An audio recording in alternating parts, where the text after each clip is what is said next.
you guys voted him out.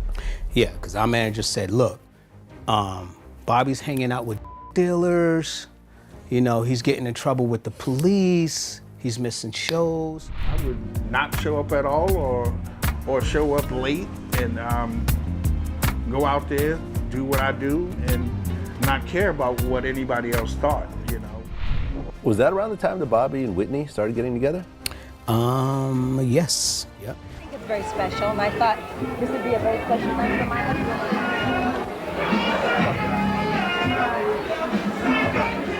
We helped each other out with a lot of different things, but the main thing is that she is definitely loved and missed in my heart and in the heart. At 56, Bobby Brown has finally confessed everything we feared, but not in the way anyone expected. From the chaos of his worst years, the ego, the missed shows. He needed her back. Oh, yeah.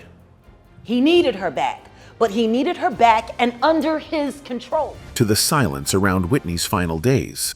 Bobby's past is no longer off limits.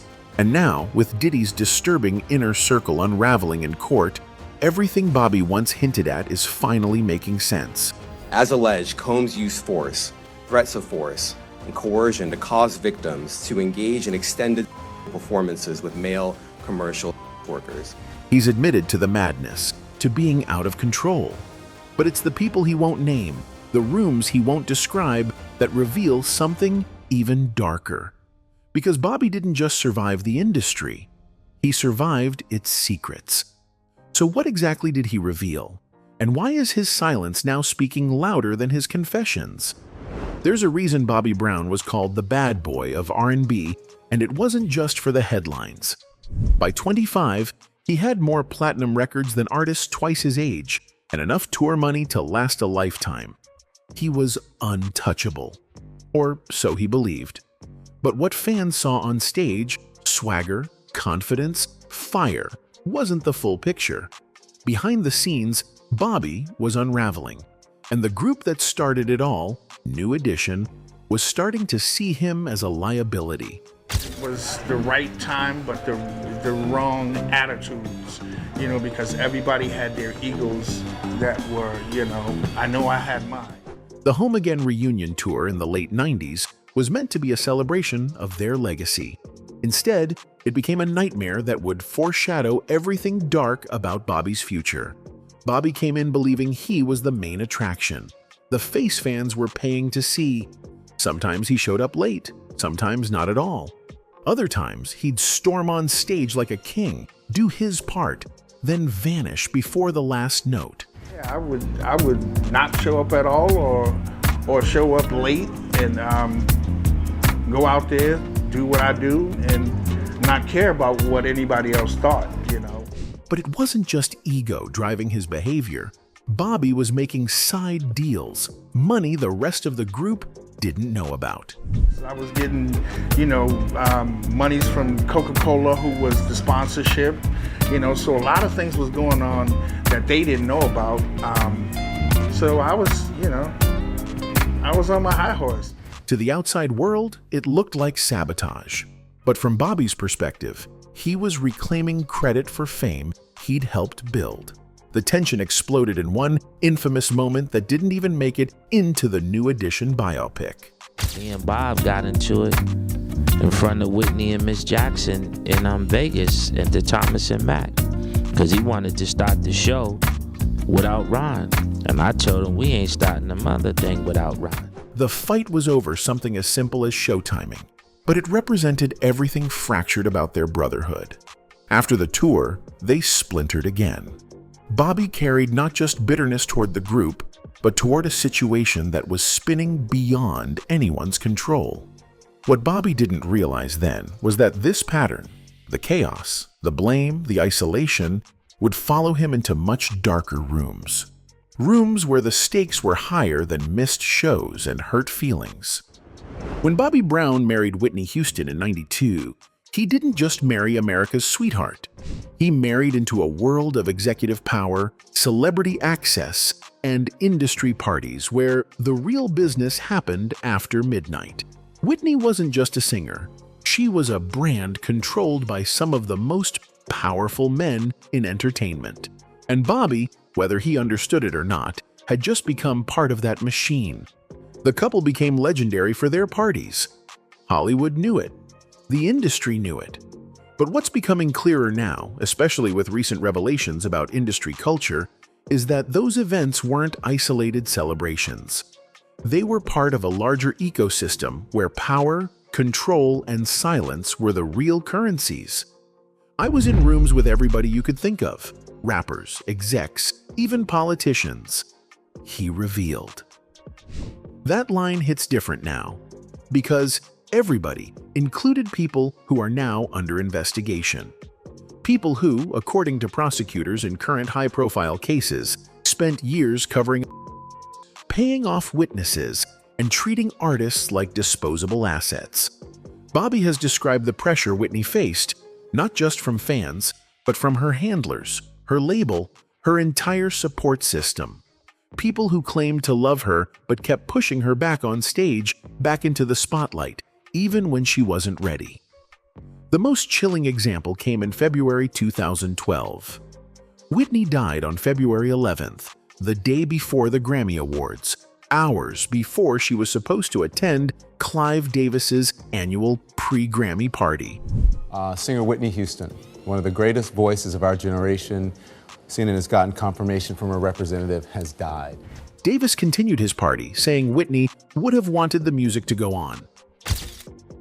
By now, sadly, you've all learned of the unspeakably tragic news of our beloved Whitney's passing. Days after Whitney's death, avant-garde musician Diamanda Gallas took to Facebook, calling Davis a colossal pig. According to Gallas, Whitney should have been allowed to study for a minimum of 2 years with a voice therapist before even rehearsing, let alone performing on stage. Gallas wrote that Whitney was ill-prepared to perform. What was she put on stage as? A lesson that substances kill? Hey, want to see a cracko sing? Courtesy of Clive Davis. She didn't stop there, claiming Davis could now package her death in frills and sell it big time. A spokesman for Davis called Gallas's post wholly inaccurate and offensive, insisting Davis cherished Whitney and had nothing but Whitney's best interest at heart. But Gallas wasn't alone in her concerns. Similar questions have been raised by other industry insiders about the pressure placed on artists, particularly those struggling with addiction, to continue performing for the financial benefit of their handlers. He needed her back. Oh, yeah.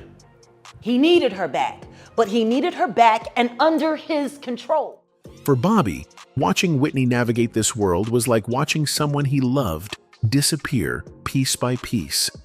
The woman he married wasn't just battling addiction, she was battling a system that needed her broken but functional, famous but controllable. And Bobby? He was learning the same lesson that would haunt him for decades. In the entertainment industry, your pain is profitable, your trauma is content, and your silence is the price of survival. By the time Bobby Brown stepped away from the burning wreckage of the Home Again tour, he was exhausted, paranoid, and bitter. But instead of retreating to safety, he did what many artists in his position did. He leaned deeper into the industry, not the music part, the dark part, the after parties, the late night calls, the whispered invitations to come through to spots not everyone was allowed into.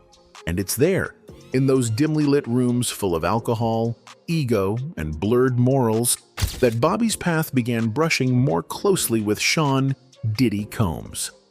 Now, Bobby was never signed to Bad Boy. There was no contract, no public collaboration. But the overlap? It was cultural, social, dangerous. Bobby wasn't in Diddy's circle, but he was close enough to feel the heat. In the early 90s, when Bobby was at his commercial peak, Diddy was still climbing, soaking up game from Andre Harrell, planning his own takeover of hip-hop through Uptown Records and later Bad Boy. But the two men moved through similar spaces. And by the late 90s and early 2000s, the circles started blending. Executive-only events, artist-only dinners, invite-only industry nights that weren't documented and weren't meant to be remembered. And if Bobby Brown had a reputation for chaos, Diddy was quietly building one of his own, just better managed, better concealed. That is, until now.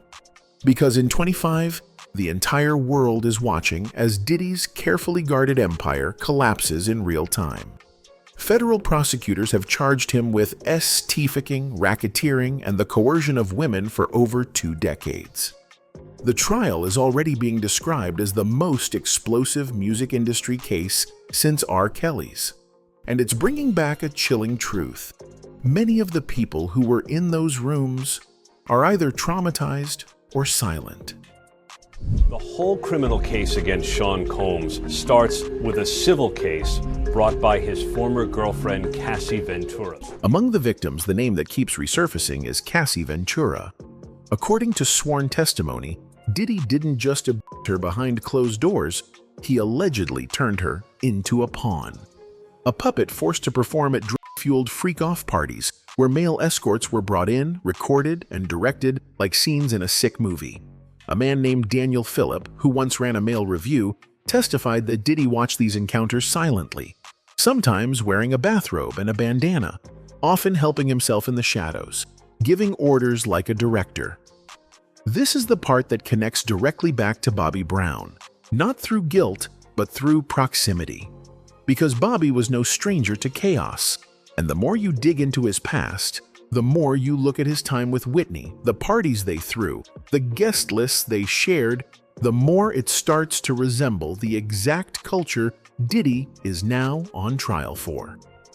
I think it's very special, and I thought this would be a very special night for my husband. Bobby and Whitney were known for their wild parties. Hollywood knew it. The industry knew it. But what's becoming clear now is that those events weren't isolated from Diddy's world. They were a part of it. Clive Davis, L.A. Reid, even some of the same security guards and handlers, all moved within those ecosystems.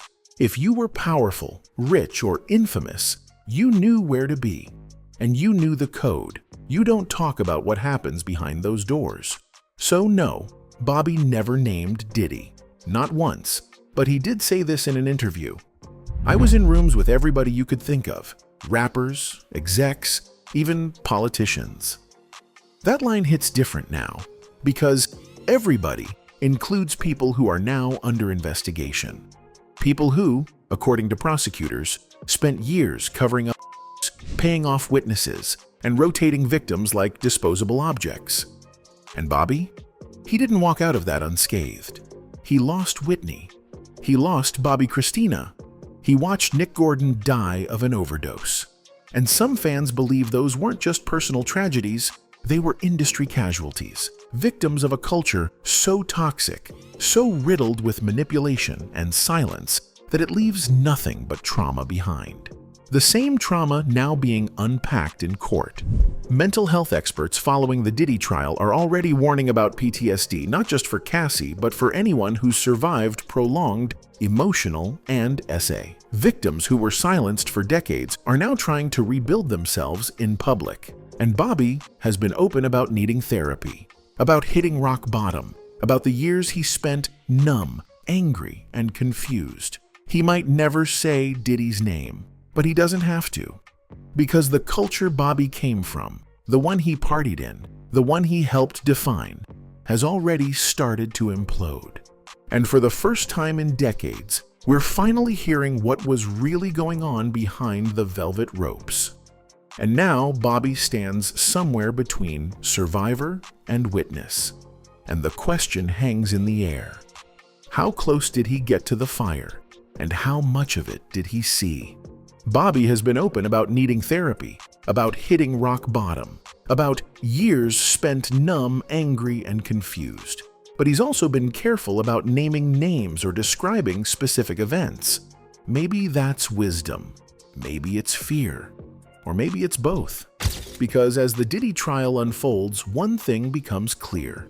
The people who spoke up often paid a price. The people who stayed silent often survived.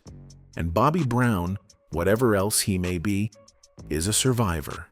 Anyway, If losing Whitney was unbearable for Bobby Brown, losing his daughter Bobbi Kristina nearly destroyed him completely. Because her death didn't come quickly.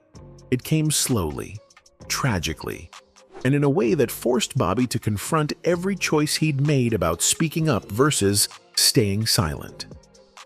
Bobbi Kristina was found unconscious in a bathtub on January 31st, 2015.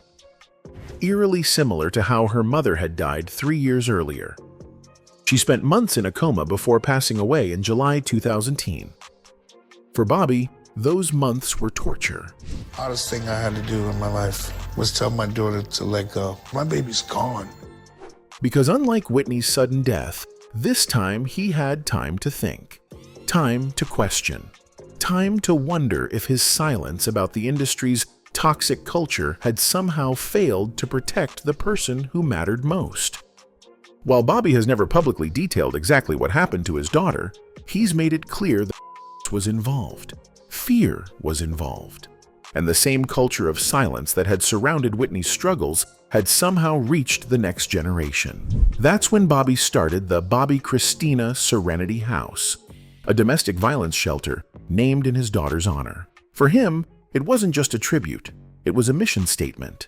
Silence kills, and speaking up early, loudly, and often is the only way to stop cycles of. The loss of Bobbi Kristina also marked a turning point in Bobby's relationship with his past. He stopped running from therapy. He stopped trying to carry the weight of being the reason Whitney fell. And he started looking more critically at the world that had shaped both their lives. That world included people who are now facing legal consequences. It included parties where young women were treated as entertainment. It included a culture where powerful men could their positions for decades without consequence, as long as everyone stayed quiet. Bobby didn't name names then, and he still doesn't now. But his actions spoke volumes. He walked away from that lifestyle completely. He focused on his new family with wife Alicia. He channeled his energy into domestic violence prevention rather than industry relationships. And when the Diddy allegations broke in 2024, Bobby's response was telling. Complete silence. No statements, no social media posts, no interviews connecting his past to current events. But that silence isn't the same as the silence he kept before. This time, it feels protective rather than fearful. Like someone who's learned the difference between keeping quiet to survive and keeping quiet to heal. Today, Bobby Brown is no longer chasing charts or headlines. At 56, he's settled into a different kind of life, one that's quieter, more rooted in family than fame, and deliberately removed from the industry chaos that once defined him. But peace isn't simple when you've lived through as much as Bobby has. The trauma, the addiction, the loss, the toxic industry culture, it all leaves marks. And while Bobby presents himself as someone who's come out the other side, you can still feel the weight he carries. After Bobbi Kristina's death, Bobby accepted that he needed professional help.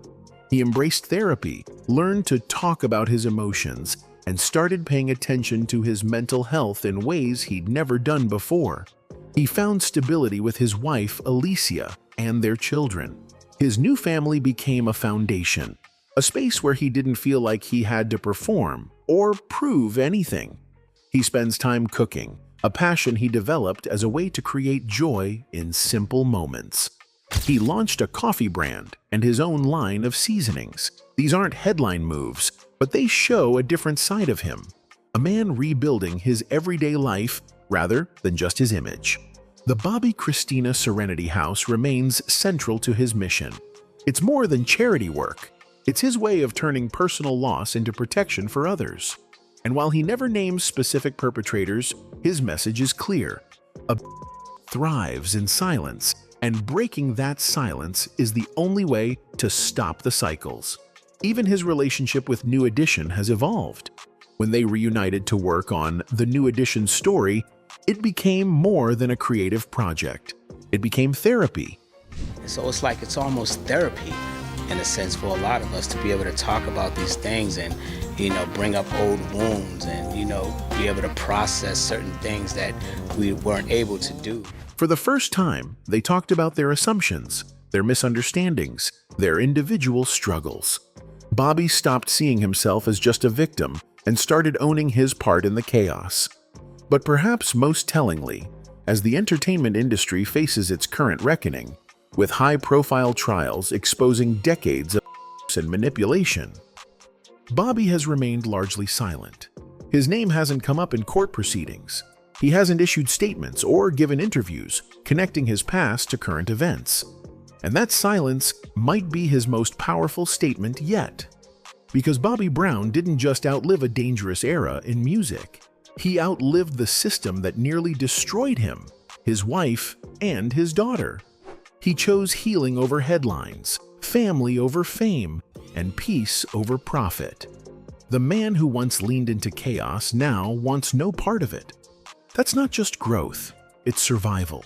And maybe, in a world where so many of his peers are still fighting battles from decades past, Bobby's quiet life is the most radical choice of all. From boy band fame to solo stardom, to heartbreak, scandal, and unimaginable loss, Bobby Brown's story remains one of the most complicated in music history.